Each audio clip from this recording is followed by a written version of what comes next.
Bonjour tout le monde, bienvenue dans cette nouvelle vidéo. Comme vous le voyez, ce qui se passe en Chine depuis à peu près 48 heures, les Chinois sont à la recherche d'un parrain pour le coronavirus. Et les personnes les mieux indiquées pour ça sont les Africains, parce que nous sommes le maillon faible de la chaîne humaine, il faut le dire ainsi. Donc, sinon, ces Africains vivent en Chine depuis toujours. Depuis toujours, il y a des Guinéens, il y a des Maliens, il y a toutes les nationalités qui vivent là-bas. Mais pourquoi maintenant? Et on nous présente ça comme si c'était un mouvement social, comme si les Chinois se sont réveillés tout d'un coup et puis ils sont devenus xénophobes. Non, il ne faut pas se tromper. C'est l'œuvre du gouvernement chinois. La Chine est un pays très contrôlant. Très contrôlant. Les Chinois sont très contrôlés. Donc, si le gouvernement chinois veut mettre fin à ça, tout de suite, c'est une question de minutes. C'est une question de minutes, ils vont mettre fin à cette histoire-là. Mais s'ils ne le font pas, c'est que c'est une commande gouvernementale. Ça vient du gouvernement chinois. Et pour une toute simple raison, la Chine ne veut pas être le parrain du coronavirus.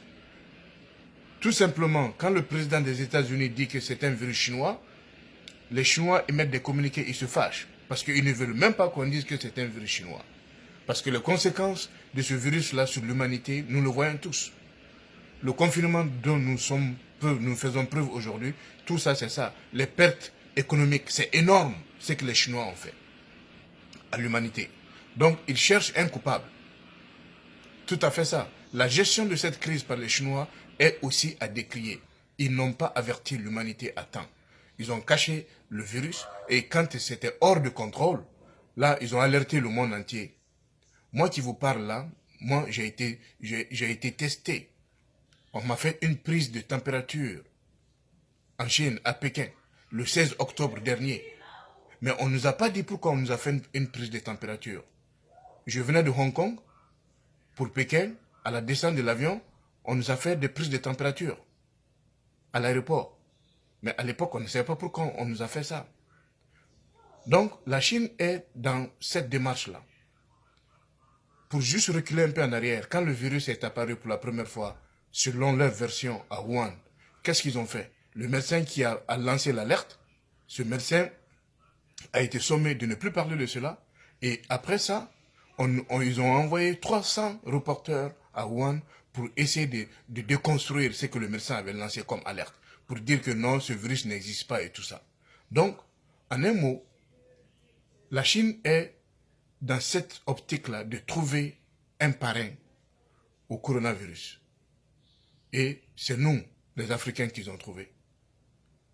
Ces gens-là vivaient dans ce pays-là. Ils louent des appartements, ils sont là-bas depuis belle lurette. Pourquoi c'est maintenant? Nous sommes les moyens faibles. Donc, je pense que cette histoire-là doit faire que nos dirigeants se réveillent. Ces gens-là sont aujourd'hui à la merci des autorités chinoises, des populations chinoises, du racisme à l'état pur. On vous fait descendre des autobus, on vous sort de vos appartements et on vous laisse à la rue. Voici le spectacle désolant qui nous est livré aujourd'hui par la Chine.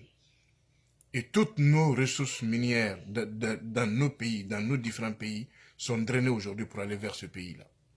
Donc, l'Union africaine doit prendre des mesures draconiennes maintenant et aussi au niveau de nos gouvernements. De façon individuelle, de chaque pays africain, de façon individuelle. Il faut que l'homme noir commence à se faire respecter. Personne ne nous respectera si on ne se fait pas respecter nous-mêmes. Le respect ne se vend pas. Il s'impose le respect. Il ne se vend pas le respect, il s'impose. Il faut qu'on en arrive là. Il faut qu'il y ait, à un certain moment donné, un peu de réciprocité. Ça ne peut pas continuer comme ça. Parce que nous avons déjà trop subi. 500 ans d'esclavage et tout ça, il faut qu'à un moment donné que ça s'arrête là. Cette nouvelle génération ne peut pas accepter cela. Voilà. Et notre désunion est aujourd'hui notre faiblesse, notre désunion. Nos frères sont livrés aux barbares parce que c'est des barbares. Les Chinois sont les peuples les plus dégradants que vous ne pouvez pas rencontrer. Voilà. Les Chinois, moi dans ma classification, les deux peuples les plus dégradants qu'on ne peut pas rencontrer, c'est les Chinois et puis les Russes. C'est des menteurs, c'est des manipulateurs Tous les gouvernements mentent, toutes sortes de races mentent. Mais ces deux peuples-là sont les plus ignobles que vous ne pouvez pas rencontrer là. Voilà. Il faut que ça cesse. Il faut que nous essayons de prendre notre destin en main. Voilà. Et c'est en ce moment-là qu'on se rend compte qu'il est important d'instaurer des démocraties dans nos pays.